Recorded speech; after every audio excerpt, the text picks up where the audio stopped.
Welcome back, Collectin and Connecting family. We are back with episode 105. I'm one of your hosts today.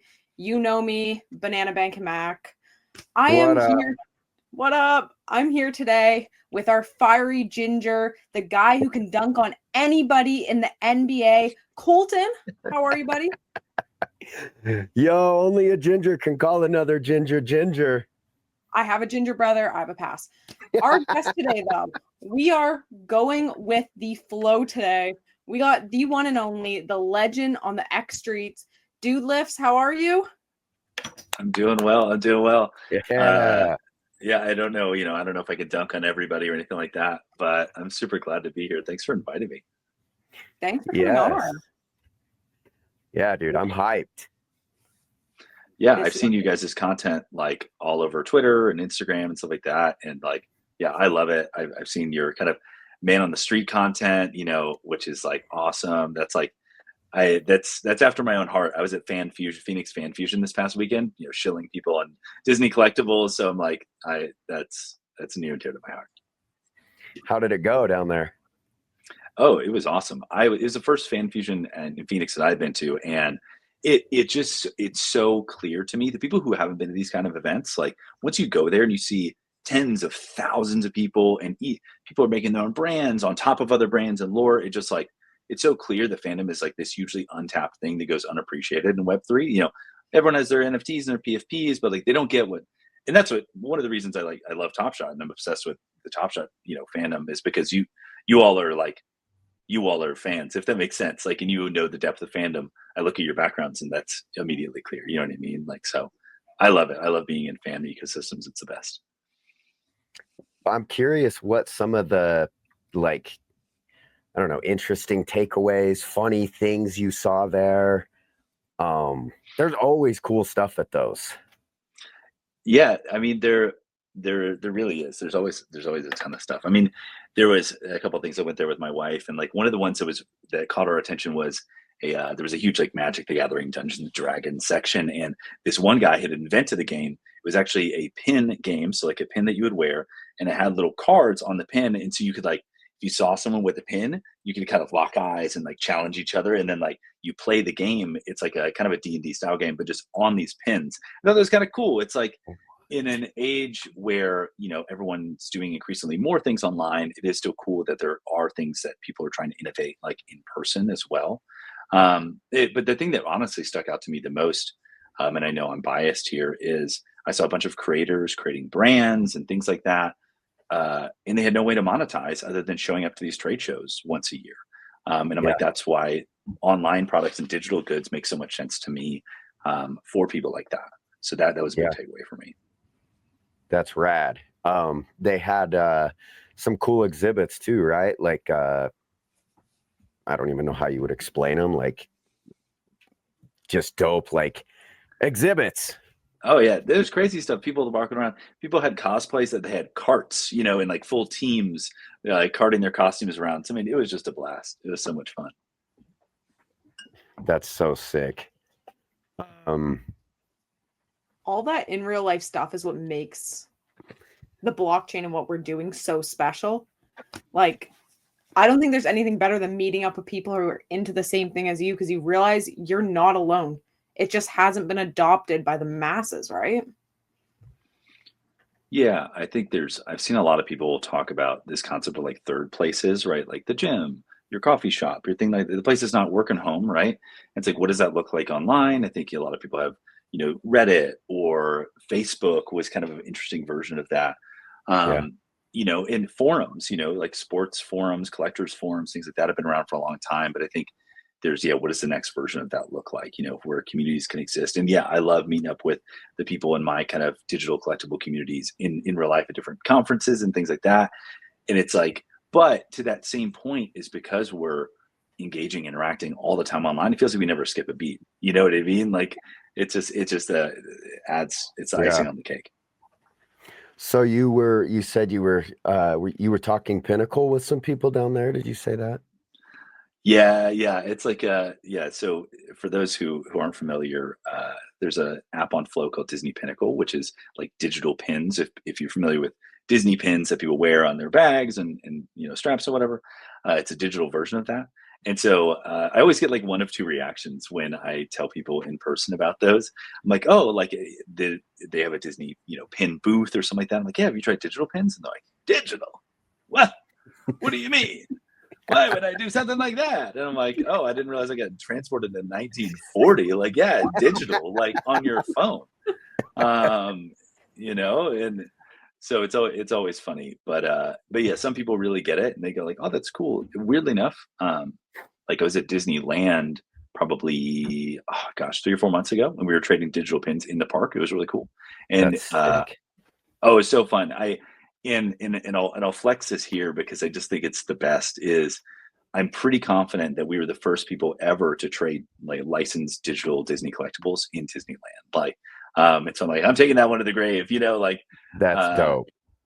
And so, yeah, it's cool. It's we're at the cusp of something really special. For people that don't know, Disney people are crazy. Okay, first off, Disney people are crazy in a good way. And you go to Disneyland and like all the gift shops have a pin board that you can ask to see, and you can bring a pin in, pin it to the pin board, and take one. Yeah. So I remember the last time I went to Disneyland, I was looking for like all of the villains from Lion King, like Scar and his little goofball buddies, and I left Disneyland like with those, and I don't remember, even my kids were all psyched on it. So, but then you lose like the little backs, and you can't pin them to anything. Oh yeah. And so, I mean, I was a day one user of Pinnacle, man. It's fun. I love it. And it's so funny, like, you're talking about the people from 1940. I love when people say, well, yeah, but you can't hold it. And I'm like, no, I am holding it. It's right here. Yeah. Look. I get it. I do it. And I'm sure, and that's what I'm sure I've been skeptical about similar things in my life. You know what I mean? Like, so it's funny you mentioned like you're like Disney fans are crazy. There's a big kind of running joke amongst like Disney adults and like sports fans, and they're both like Spider-Man looking at each other because like sports fans are like, those Disney people, they're nuts. Like, I can't believe they wear the ears and stuff. And then the Disney people look at the sports fans who like painted their faces and like like like, and they're like, and the Disney people are like, yeah, the sports people, they're crazy. Like, it's just funny. Like, it's so true. Yeah, we get together and scream at men that are younger than me to do better. Burn jerseys. How dope do those new the reprints look? That silver variant of the new Pinnacle stuff. Oh my goodness, I'm excited about those. Yeah, you seen those, Nicole? No, I haven't. Do you dabble with Pinnacle? Not really. No. Ooh, not a Pinnacle dabbler. Okay, we'll have to onboard you. I honestly, I do have the account and I've looked. My problem is I'm so focused in on TopShot that that's where the main goes. That's my main collectible. Yeah, I'll tell you, now's a good time to log back in. Maybe that's alpha. It is, and Pinnacle is cool. I have 3 boys. They actually, I'm not even just saying this, like once every couple weeks, they will say like, yo, Dad, let's look at your pins. And the way that you interact with the pins in the app is so satisfying. Like clicking on the back of it and seeing it expand. Like my kids think it's fun. I love it because I'm a caveman. Okay, I don't know why you just reminded me of this. There's a funny story about Pinnacle, and it kind of comes back to me working at Flow as well. Is there was a Pinnacle, like they have these limited edition pins which are a little bit more expensive, a little bit more rare, and one of them was minting, and like they have this queue system. TopShot. I'm sure you're familiar with queuing, and so there was a queue, and you got to get in the queue and get your spot and whatever.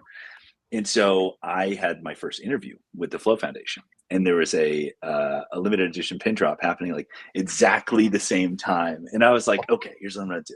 I was like, because you can buy it with Face ID, right? So it's like just double click and then it scans your face, like super easy, right?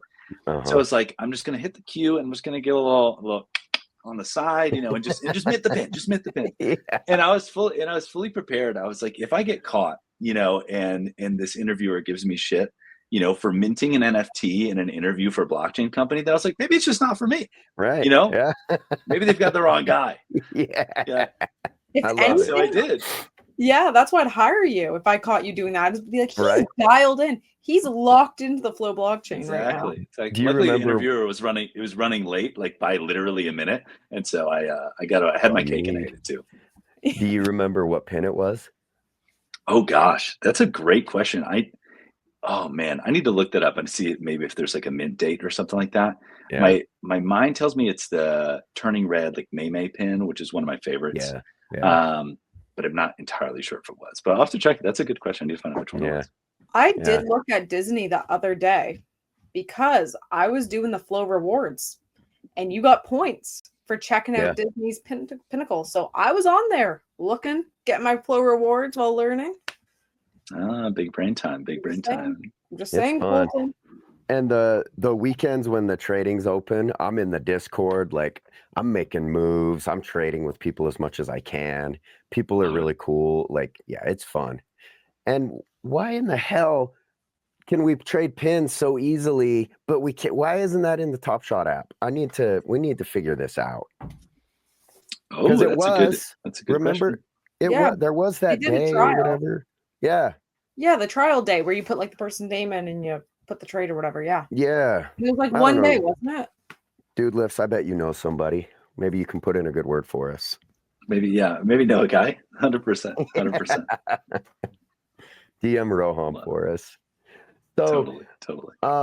I actually could talk Pinnacle for an hour probably. Maybe we should do a Pinnacle episode one of these days. But I reached out to you because I have what I would describe as like boomer FOMO, where I'm on X and I'm really up to date on TopShot and all things like collectible, but I see this stuff with like the keys and the Web3 and the JPEGs and the GIFs. and I'm like, dude, I need help. And I followed you on X for a while and I was like, this man can help answers. me and Treaticus and King Brett, but Treaticus and me are like two peas in a pod. We're both like, what the hell is an NFT? Nice. Even though I own a lot of them at this point. So I don't know, Sully, I think a lot of our viewers probably have a loose understanding, but I don't know, you want to kind of take us through some of that? Yeah, so kind of like what is Flow Rewards? How do I get started? Like, what are the pieces there? Totally. And why? Also, why are there Flow Rewards? Why are there Flow Rewards? No, these are really good questions. So, and maybe it's actually better to start with the why, and then maybe talk about the what. Like, I mean, the why is relatively simple in that Flow wants to support builders or app developers. Primarily, like Flow is a developer platform. It was built by app developers for app developers. Like, a small, very short history lesson on Flow is CryptoKitties came out on what's called mainnet Ethereum, which is a blockchain. And I think there was like at its peak was like 17,000 users breeding cats on the blockchain. That was a thing. Like, people were mixing and maxing cats, like, and it crashed that chain, right? And so that team went back to the drawing board, said, hey, if we want to really build apps that can serve real size fandoms, we need something better. And they came up with Flow. TopShot was one of the first things on Flow. And pretty immediately, TopShot had more users like transacting per day on it, the one app, than like the entire Ethereum blockchain. So it was like immediately, great, this is awesome. Like, we can scale for that. Yeah, it was crazy. Crazy times. Hold on. So when you say they crashed the blockchain, is that what you said? They like, meaning like there were too many people, too many cats reproducing. Too many cats. Yeah. So it essentially it didn't bring the network down per se, but it kind of like brought it to its knees in the way that there was too many transactions happening, which caused like network fees to increase. It basically made it unusable. right? Like in order Okay. for me to send, because of all these cats were breeding, in order for me to send $1 to my friend, it would cost $100 to send And that's the my like friend gas $1. fee, right? Yeah, exactly. Yeah, Yeah, that I've heard network about fee. those gas fees. Okay. Yeah. Okay. I'm going to send this episode to my mom. All right. Nice. So sorry to interrupt you. Okay. So moving on. Yeah. So, and I say that because Flow was built for app developers by app developers. Like the people who built CryptoKitties and Dapper Labs, they are app developers first and foremost. And they said, how can we build a blockchain to serve people like us who want to build really impactful cultural moments, things that are important that can scale to millions and billions of users, right? And so that's kind of like just part of like the core ethos of Flow. And so another way that we've thought more recently is through Flow Rewards. This is a way that we can support builders looking to build and grow their apps, right? There's something called the cold start problem, which is basically like, I make an app. How do I get anybody to care about it? How do we get anybody to try my app? Think about the world that we live in with TikTok. It's just like this, that, and the other. Attention spans are zero, right? And you're like, I built something really cool, but now I need to get people's attention, get their eyes on, and maybe this is the first version of my app. It's not got all the features yet, but I want to get people in the door to get started learning more, how to use my app. And so Flow Rewards can help solve that gap a little bit in the sense that you can say, hey, my app's just getting started. It's got a few features. It's pretty cool. Hopefully you think it's cool too. Oh, but just by using this app, you can gain these points or boxes and keys. And we talk about those. And you can go take those to this reward store and you can get a year's worth of Netflix, AirPod Maxes, iPads, MacBooks, sneakers, whatever. And so that's a really cool way that app developers can reward their users just for using their app or discovering a new app, that they didn't previously know about. Maybe it helps in that TikTok world, like get someone's attention. They go, well, maybe I wasn't going to try that app, but now it kind of rewards my time for discovering that app or exploring that app. Does that make sense? That is surprisingly simple. 100%. That concept. Yeah, it just helps people grow their business and build real businesses here on our network. And so we want to help them support them doing that. So it's been pretty well received so far. But I think the question you were asking too is like, there's these boxes, these keys, what does it all mean? Like, and so kind of the bricks and sticks of it is there's two halves to the reward system. There's boxes and keys.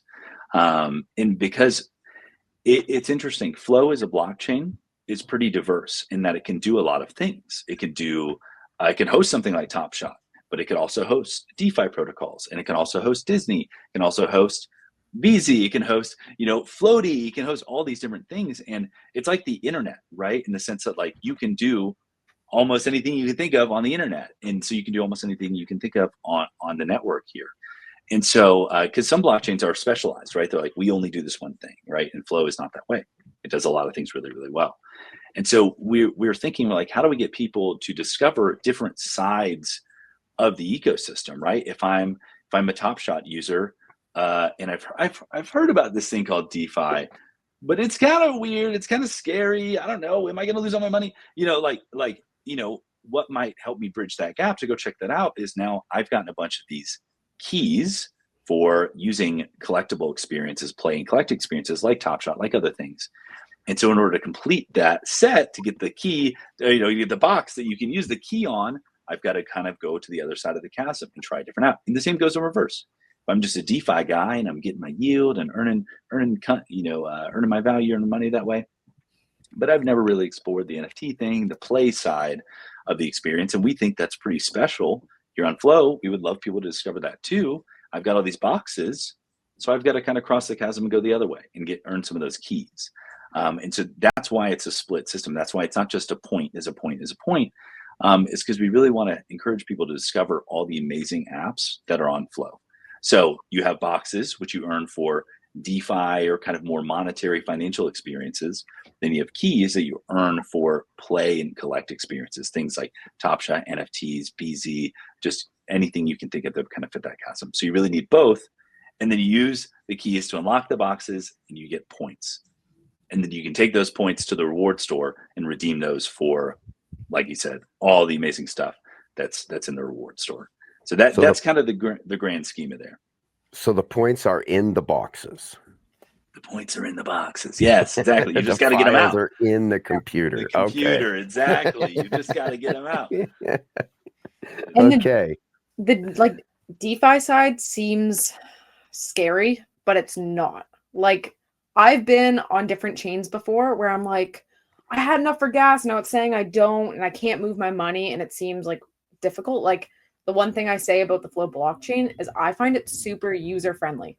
Like as a newbie going into something like Kitty Punch, it's not scary at all. Like it's so straightforward once you have your wallet there. Like you kind of can grasp it easy, and that's what I want to give credit to everyone who's built that, because I'm not a crypto bro, but I feel like I'm one on the Flow blockchain. Like I've learned a lot. Nice. Like, Nice. and I Honorary like, crypto bro. yeah, I like that with the quests. You guys have been doing the quests, and I like that you rewarded people back to December, if I'm not mistaken. Like Sounds I right. got boxes from Kitty Punch from doing like one of your farming things from like, Mhm. I don't know, February, whenever the Trump Flow coin thing was with the Oh, crazy nice. yielding. Yeah. And like, That's that's awesome. That's awesome. awesome. Yeah, I Yeah, wish we I had knew what you just said. yeah, we had an original version of the reward store where everyone kind of had to like manually input it, and so that's why there was a little bit of a lag of those distribution. And now we have a new provider, and it's in real time. So that's why you're getting those kind of daily or hourly. Like if you watch your leaderboard, it goes like, you just got keys, you just got bucks, and you just get this. So now that's an upgraded system. It's really nice. I like that though. Like I looked on it today because I was waiting for my one to like update. And I was like, oh, I got 2 hours. I'll go to the gym. And when I come home, I'll check it, because keys and boxes turn into points. And like, what is the time frame for that? Like how long? They usually, I think they unlock daily. They should unlock daily. Yeah. Yeah, because it's kind of exciting to see your like keys and boxes disappear, and then you see more points. Yeah, exactly. I'm getting I'm close always to checking that balance. Yeah, me too. Me too. So wait, where are you seeing this? Where do you go to see this? In the Flow app? So if you go to rewards.flow.com, Okay. then once you go there, you connect your wallet, and we can talk about more what that looks like as well. And then you go to what's called the Earn tab. So there's a sweepstakes tab, there's a rewards store tab, and there's an Earn tab. Yeah, which Banana Banking is showing us right now. And so that has your kind of balance, your boxes, your keys, and your points. And on that same Earn tab is like a plethora of quests where you could even do something simple as follow someone on Twitter and earn some rewards there. I mean, there's go to a website, earn some rewards there. There's definitely it's all about, like I said, kind of discovering apps, and so that's why we're rewarding things as simple as like following someone, going to their website, stuff like that, because it's really just like, hey, discover these things, check them out, things you might otherwise not have come across. So, and I like what you're saying about like DeFi not being as intimidating, and I think that's really great. And I think that the question really, besides, because the whole point is like there's a lot of rewards programs out there on different blockchains that are just like giving you money, you know what I mean, more or less. Wouldn't that be nice? But the purpose is like it's really about the apps. Our rewards program is the kind of icing on the cake, right? It's something that you can say, hey, to your users, in addition to this app experience being really cool, you also get this. And so I think the question for like DeFi is, like, why would I even go do that? And I think about something like Vaultopolis, which is like, it's like this interesting hybrid between DeFi and NFTs, because, I might say, hey, you can earn 20% on your dollars on this DeFi platform. You're like, I don't know. It seems a little cumbersome, a little scary. I'm not entirely sure. I'm like, that's cool. It's definitely better returns than your high yield savings account. But if you kind of want to stay in your ecosystem, you could go do something like Vaultopolis, which is like, I don't know. I'm loving Vaultopolis. I think it's super cool. Have either of you got a chance to check it out yet? I have No, briefly. Yeah. That's where you exchange your moments, right? For T-Shot. Mm-hmm. Yeah, I have briefly not, got but it. I know a lot of people that dabble. They dabble in the T-Shot. Yeah, Well, and yeah.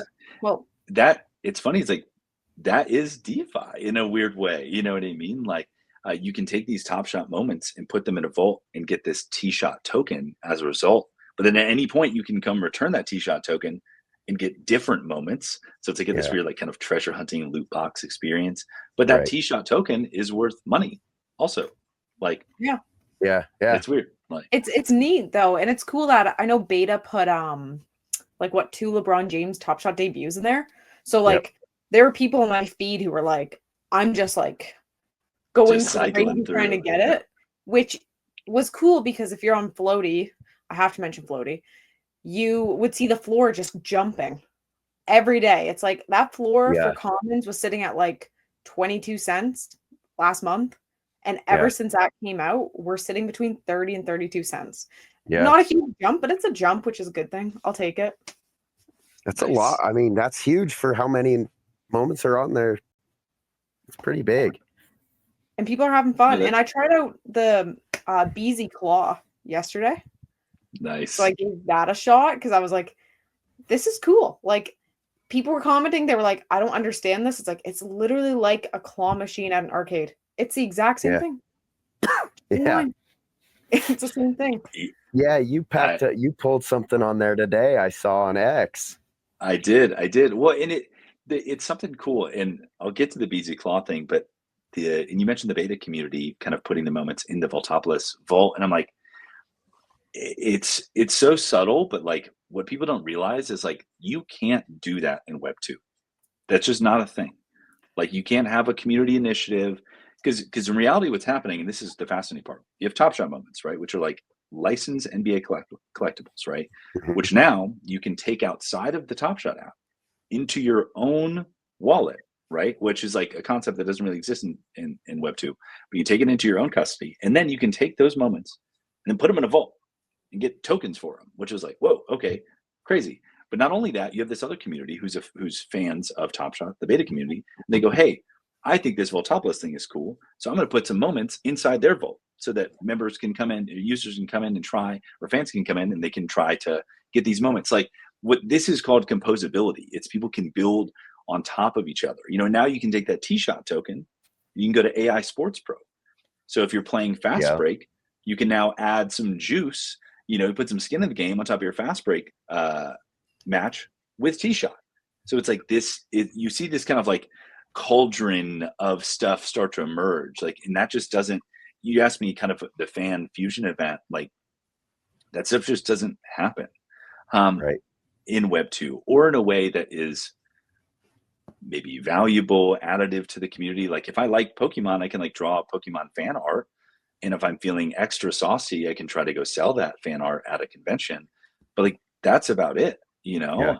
And like, but I was just talking about 4 separate entities exist globally and they can all collaborate and do these interesting activations and like create valuable experiences for each other and other fans and like monetary value as well, which is like, that's called composability. And that just doesn't exist in Web 2, which is a big deal. I just think it's pretty cool. Yeah. Very cool. The fact that you're explaining this, like this is all so easy for you to understand, right? Like this is like your second language. And the fact that I'm as interested in TopShot as I am, and I am grasping what you're saying, but like it just shows you like how much you could do with this. Like the surface isn't even, it's like AI, like we're not even scratching the surface. Totally. But even as someone like you, Coultin, who like you're not deep in this, for example, one of the quests this week on the Flow Rewards is to buy like moments on OpenSea, like TopShot moments. So like you can fund them with Flow instead of Dapper Balance, and they will go to your Flow wallet. And it is beyond easy to move them, or you can leave 10 of them in there and you gain rewards for it. Like that's somewhere that like I think if you're starting out on the Flow Rewards and you're from TopShot and you have minimal like knowledge in this subject, that's a great place to start in my opinion. Pretty user friendly and it's an easier task to dip your toes in. So you're saying do the OpenSea thing. Do the OpenSea thing. Because I have the Flow app. eDog, shout out eDog. He helped set me up with a lot of this stuff. Whoa. Whoa, where did I just go? Yeah. Like on Flow, it's like, or on OpenSea, sorry, it's like 36.36 flow per moment.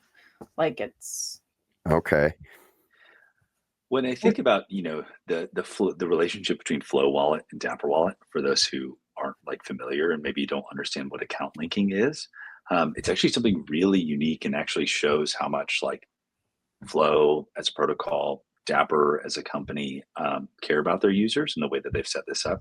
I know this sounds kind of like poetic, but it's expressing kind of care at the protocol level, which like other like chains don't have, in the sense that they're very cautious, they're very like conscious of their like user safety, right? Like on other blockchains, you can have like I have, let's say I have 10 apps. They all have wallets inside those apps. Those wallets don't interact with each other. I have to like literally manually copy and paste the 24 secret words and then paste that into the other thing in like my other wallet, and then like hope that none of it goes bad. Like it's a rough experience. Like Yeah. and I'm honestly doing it like a favor in explaining it that way. Yeah. But so you have something like Dapper Wallet, which enables kind of these like kind of seamless experiences like the TopShot app itself, right? And what account linking does is it takes your Flow wallet, which you can think about almost like I'm trying to think, this may be a poor analogy, but let's say your Dapper wallet is like your checking account, and Okay. your Flow wallet then becomes your debit card in the way Okay. that you can use it out in the world, if that makes Yep. sense, right? The money or your moments is still in your Dapper wallet, never actually leaves your Dapper wallet, but the debit card has permission to transact on its behalf. So I Okay. can, if that makes sense. So that means I can use my Flow wallet or my debit card to log in to different services, and then that service, like a floaty, for example, might because you could log in with a Dapper wallet or a linked account, and that service might say, floaty says, "Hey, would you like to sell this one moment?" And if it sells, then it actually goes from your checking account, your Dapper wallet, straight through your debit card, your Flow wallet, and then you get the money for that. So it's like it just acts on its behalf. Okay. If that So makes that's sense. like what this is asking me. I don't know if you can see that. Where Yeah, it's it's asking you like, hey, Yeah. do you want to allow these assets to move between Dapper and Flow? And yeah, 100%. okay. Because whenever I see these things, I get scared and run. no, don't run. Run towards it. Because I'm the guy that people like drain the account of because Yeah. I mean, I don't fall for shit, but I you know what I mean? Like Totally.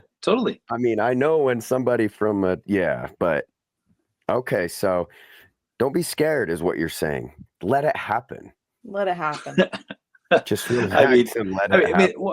well, and so I think it's like, think about it like this, like you still have to have relative safety in the way that like you would treat your checking account or your savings account. Think about it like when a website like OpenSea is asking like, hey, would you like to connect your wallet here? So, okay, you got to think, would I like to connect my checking account or like a side checking account that I've got a little less money in? Or it's like if someone asked you, hey, would you like to use your life savings account to log into this website? You'd probably say, no, I'm good on that. But maybe I'll give you this gift card, or I'm hammering this card analogy to death, so forgive me. No, it But works. It's good. but you're saying like, would I like to give it limited access to some of these assets to do a particular thing? Then the answer is probably yes. And that is actually a cool thing in the sense that Web3 and crypto gives you more permissions in the way that like when you're going to do like direct deposit or something like that, like what's your account and routing number? Like you're giving them all the access. You know what I mean? Like that's all the money. In crypto, you can actually be like, well, I actually only want to give this one specific collection or this one specific kind of currency, or maybe even this one specific TopShot moment. I just want to do this one. So you can actually dial in those permissions and be a lot safer when if you kind of take the time to learn how to do that. Okay, that makes sense. Mostly. Totally.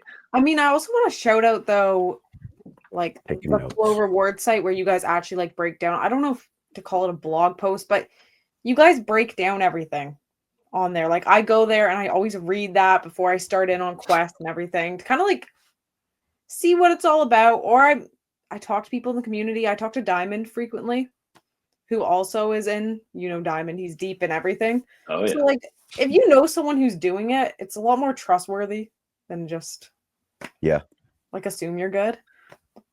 Yeah, it's funny. It's using the kind of bank account analogy again. Like, we take for granted that there was like learning curves with a lot of the things that we've done just in life in general.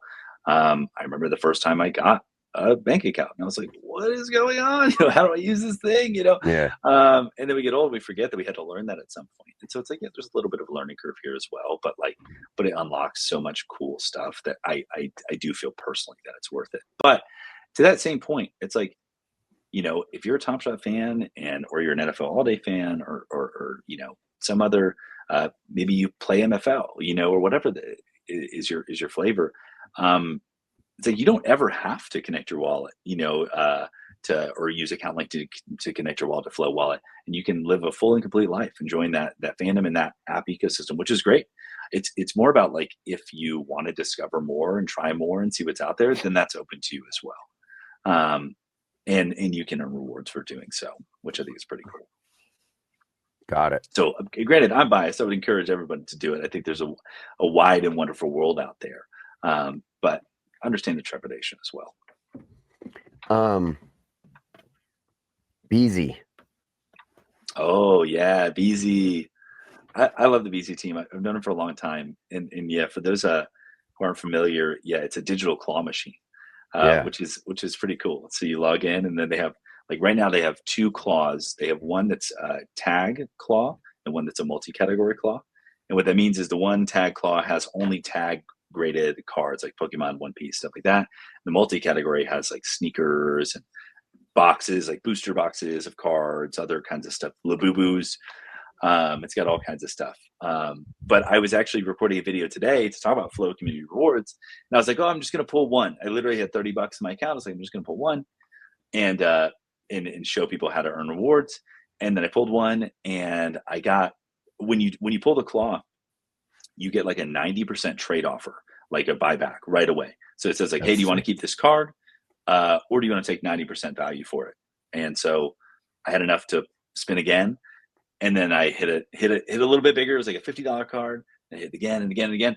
And like, I kept on going. It's like, I really was only going to go once until I pulled this, like, they show you what the highest value items are in the whole claw. And there was this one that was this Pikachu. And so like the swap offer was like $200. And so I swapped that, and I kept on going. And so like, I got a couple of Labubus, and I'm a Labubu guy. And so I'm going to redeem those. And then I still got like $100 left. So I'm going to keep going. But yeah, it was a good run. It was a good run. I was running so through. Cool. It's a great run. So you get on there. So like, I'm on there I'm in the Flow app. So I go on there, and basically I just need $25 in my account. Yep. To do this. Right. Do you use increment Phi, Coultin? Like, did you ever use it for and stuff? Frampton showed me how to use that, so yeah, I do. So you can swap get that. In the Flow wallet. It'll say swap. If you click that, it takes you increment Phi. And if I'm not mistaken, it's like USDF or something, right? It's combined with Flow and USD token that you'll swap to, and it's like USD. It's almost like dollar for dollar. Yeah, there's a and I think they're working on adding some kind of like credit card on ramping solutions, which will be super slick. But yeah, for now, it's like you can use the Flow wallet to onboard Flow. I think there's like Coinbase Pay is an option there, Moon Pay is an option there to get Flow. Then you can swap it to Flow. What and this is something interesting. We're working on how to kind of like get this like user journey like nailed a little bit, because I think it'll be cool. Is USDF is actually PayPal USD, which is the one that you can use in PayPal or Venmo.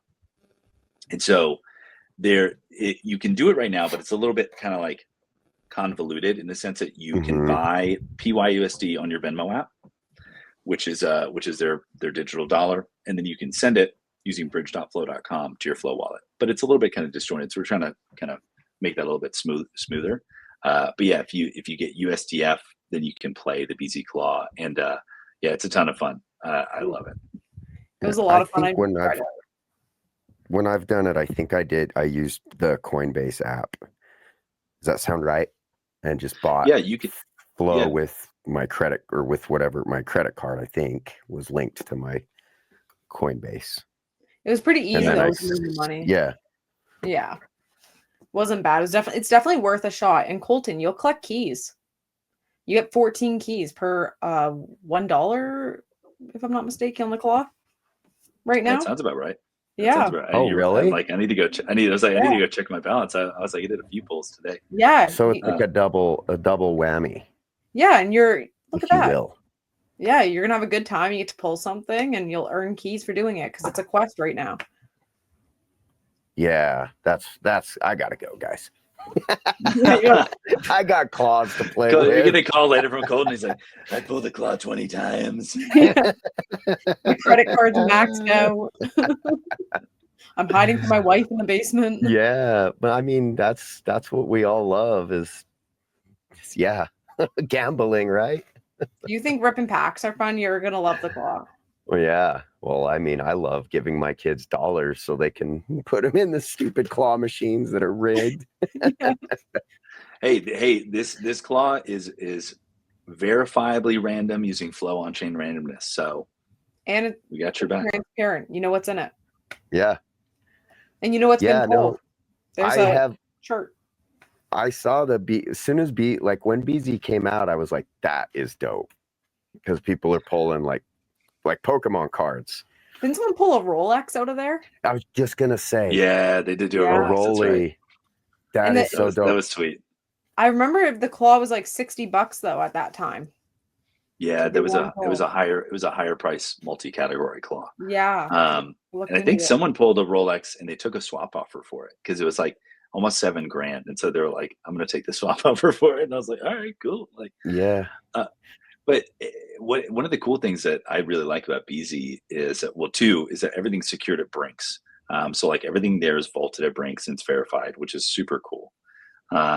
Even their sneakers, they have this like AI sneaker verification technology, which is pretty cool. They partnered with this company it's industry leading. And this is the cool thing about being in crypto. It's like a lot of these kind of like futuristic things are like intersecting in the way that like StockX, if you're familiar with them, they got in a lot of trouble for selling fake product. Kind of like not even knowingly, they were just kind of like, we can't verify it. And it was like, right. All right, I don't know, but you sold it anyways.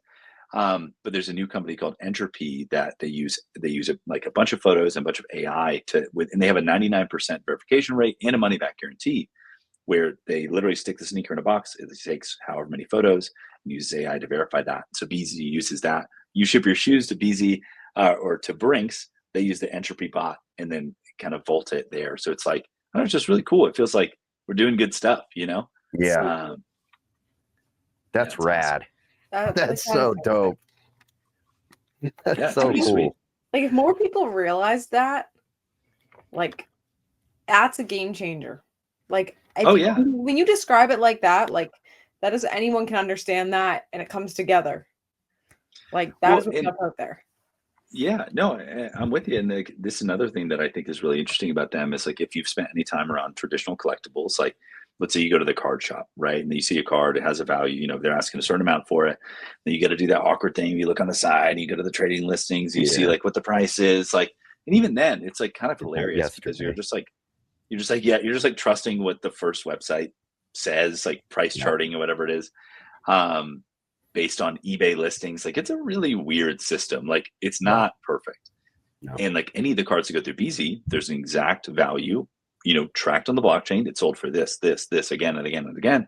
Like you can start to understand the true value of cards. You understand how many are graded. And this is the part that I find interesting as well, is that if you are the original person to vault the card, let's say you have a graded card, you send it into BZ to get vaulted. If that card sells or gets traded on the BZ platform, you get 1% of that sale in perpetuity.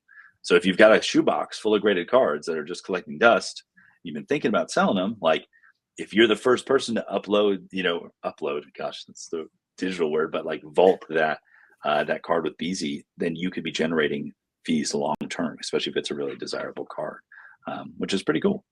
That's really That's cool. dope. That's rad. Really sweet. So it's, I mean, it's literally just, literally a savings account that's gaining interest. But instead of cash, it's a card. When if you're a reseller, like, or someone who's kind of even like dabbled and thinking about reselling, like it just makes so much sense. Like you literally vault the cards at Brinks, better than your basement. You know what I mean? Like, Yep. and they handle like, and that card can change hands 100 times before anybody claims, and you're earning, you know, royalties on that. And then when someone finally does go to redeem that card, BZ handles the logistics for you. Like, yeah, you know, like if you've ever considered opening up a brick and mortar store to sell cards, like think again. Like you don't have to do any of that. Like, right. They handle everything for you, which is pretty cool. Amazing. So you're saying you yield some sort of percentage every time the card changes hands digitally. It is sold, yeah. If I send it to you, right, no. But if there's value involved, yeah, 100%. It's almost like TopShot, how they get their fees every time. Right. Okay. It's kind of like that same concept, right? If it's $100 card, then you're earning $1 each time someone sells it. Yeah. And then when they withdraw the physical card and it gets sent to them. I don't know if you'll earn a 1% fee on the redemption. Like let's say, you know, you sell the card, you get the $100 for your first sale, and then 1%, you know, until someone redeems it. And then the kind of like chain of royalties is broken in that sense. Yeah, that makes sense. Right. So if somebody else later vaults that card, then they become the recipient of the royalties. Like, which I've heard some people talk about some interesting strategies there. They're like, if you mapped out which cards are most desirable, you redeemed them, and then you revolted them, then you'd become the recipient of the royalties. There's some interesting games you could play there. If you saw a card changing hands a lot, I think that might be one that I want to be getting. 100%. So what are the most popular, like, is there like a most popular format of card in BZ? Like, is it Pokemon? Is it sport, like football? It seems like Pokemon's fairly popular. I may be biased, but they have sports cards. They have like One Piece, kind of some other stuff as well. But it seems like Pokemon is probably the most popular right now. But maybe that's my bias. I should just check the blockchain. I could tell. Like, I think you're right, though. I feel like I'm looking right now. So if I were to go on, so I'm on the BZ website right now. So I'm looking at, you know, I collect Pokemon cards. So like I'm looking for, so we got this, what's a good one here? I don't know. Let's see. Okay. This Pikachu, it's slabbed. $77 Cosmic Eclipse Pikachu. It's a 9. So if I buy this, I own so the card is stored with Brinks. Correct. Like some dudes with Bane and his dudes are like standing out front of this vault, like holding their vests, their bulletproof vests like this, like badasses. And they have someone comes guns. up. They're armed with rifles, and like the Grand Theft Auto guy comes and tries to take my card, but he can't because Bane is there. He shuts him down. So I own this card, and I can probably look at it in my digital collection, kind of like a TopShot thing, I would assume. Sure. And there's the Brinks logo right there. This is too dope. But then what I could also just be like, you know, I want to actually place that card next to me in my bed, and just sleep next to it. I have that option naturally. Right. 100%. So, and I could just keep it in my digital Brinks collection and relist it later. Am I saying all this right? Yeah, that's great. Yeah, guys, we're here. The future is here. It's here. This is way better than freaking flying cars. Yeah, it really is. But that's one of the cool things too, is like, you know, you talked about OpenSea earlier. It's like, so you could list it on the BZ marketplace, or you could say, hey, you know, it seems like there's some activity on OpenSea. I'm going to go list it over there. Like, and that's the power of digital collectibles, is like it's almost like digital asset property rights. Does that make sense? Like, You can Yeah. do whatever. And that's the whole thing with like we were talking about taking their TopShot moment into your wallet. It's like, it just comes down to like how much control do you want to have over that asset. And the cool thing is that you can have as much as you want now, which is really great. It's pretty cool. Yeah. I think it's cool in a world that's moving towards, everything's a streaming service and you own nothing, basically. Right. You know what I mean? Like the fact that we can actually truly own digital goods. I know it seems like a foregone conclusion. Like, well, of course you can. It's like, can you? Like, Yeah. I actually don't know which songs on iTunes I own anymore. I paid for some back in the day, but Yeah, now I just use right. Apple Music. You know what I mean? Like, I don't know what I Yeah. own. Yeah. So It's all Yeah, the pretty new Nintendo Switch, they can brick your Switch from their headquarters. wait, can they just be really? like, "Nope." Yeah, they can just, if you try to modify it, yeah, they can just break it. So As someone who modified Xboxes back in the day, it hurts my heart. You know. right. Yeah, I don't want to do that. But that is the, I mean, that's kind of the whole point with everything we're doing here. I know I'm probably preaching to the choir in some regards, but you know, why is having something in your own wallet important? It's because of that, right? It's like this is one of the cool reasons why TopShot exists, is that amongst many reasons, is if you think about what the blockchain does, is it allows digital goods to actually act more like physical goods. I know that sounds kind of weird, but in the sense, if I'm a Tops, I think I saw you had a Top shirt on, right?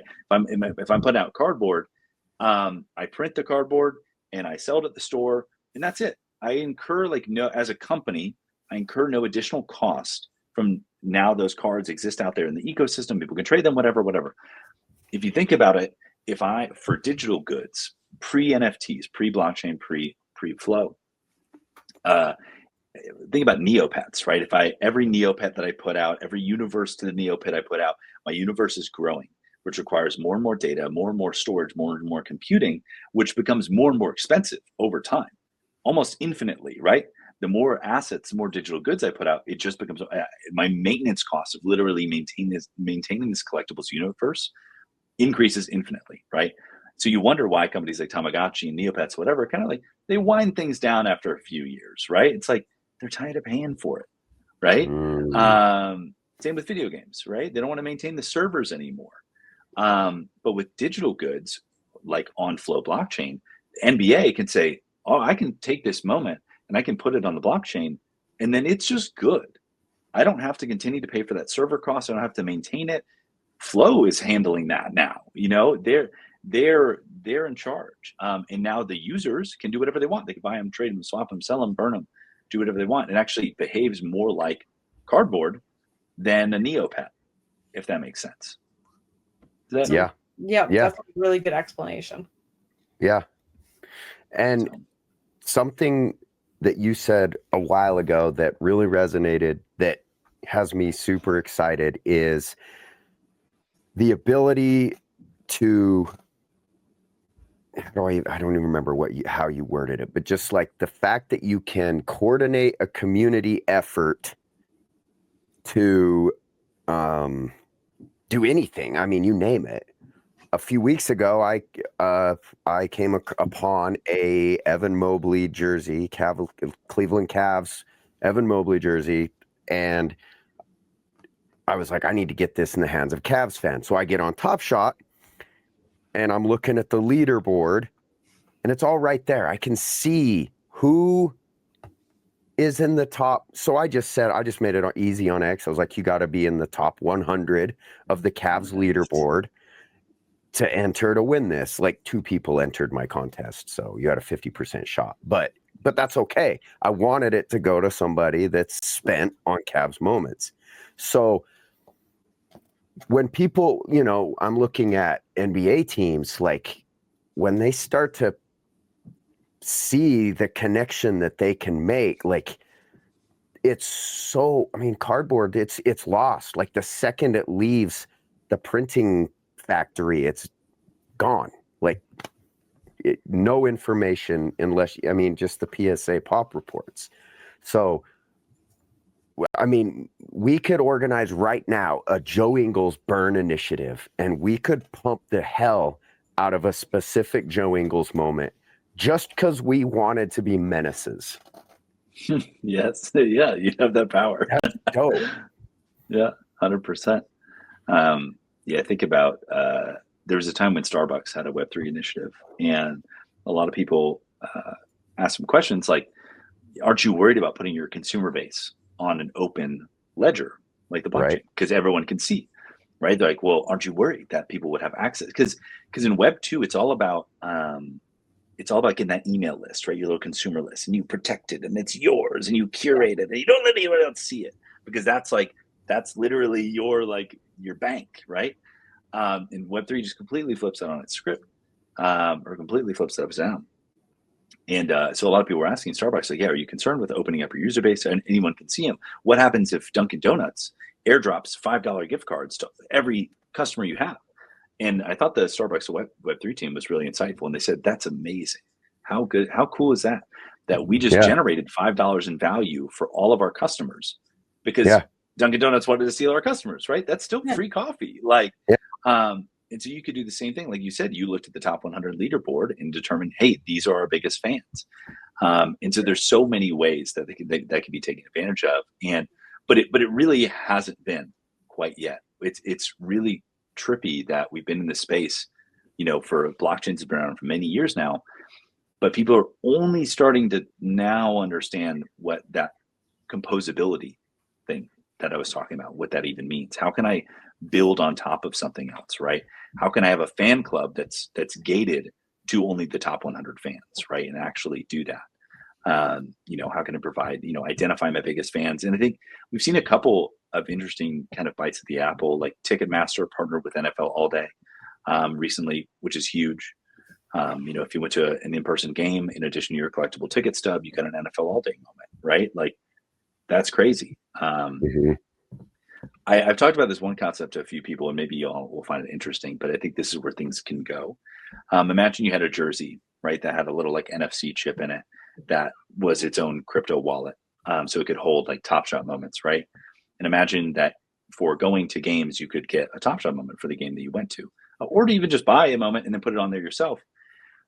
And let's say you went to the playoffs and you had a moment from each of the playoffs. Now this jersey that was previously just worn by you now is it's like a new version of game worn, right? That this jersey has actually been to those games and contains the moments from these games. Like, it has its own memory now. And then you could show it off to your friends. Be like, scan my jersey, see the games I've been to, see the moments that I experienced, right?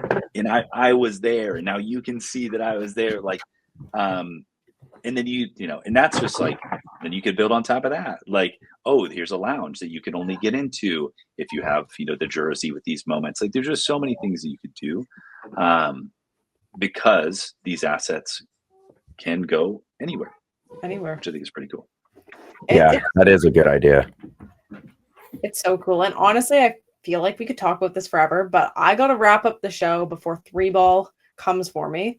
But I do want to thank you, because Torque, one of our co-hosts, couldn't be here today, but he did want to let you know that he appreciates everything you do in the community, and that you shout out artists like Emlo, who did the flowers. Oh, flowers. Yeah. Yeah. And you just want to thank you. And I thank you too, and Coultin, for everything you put out there and for your time today. We really appreciate it.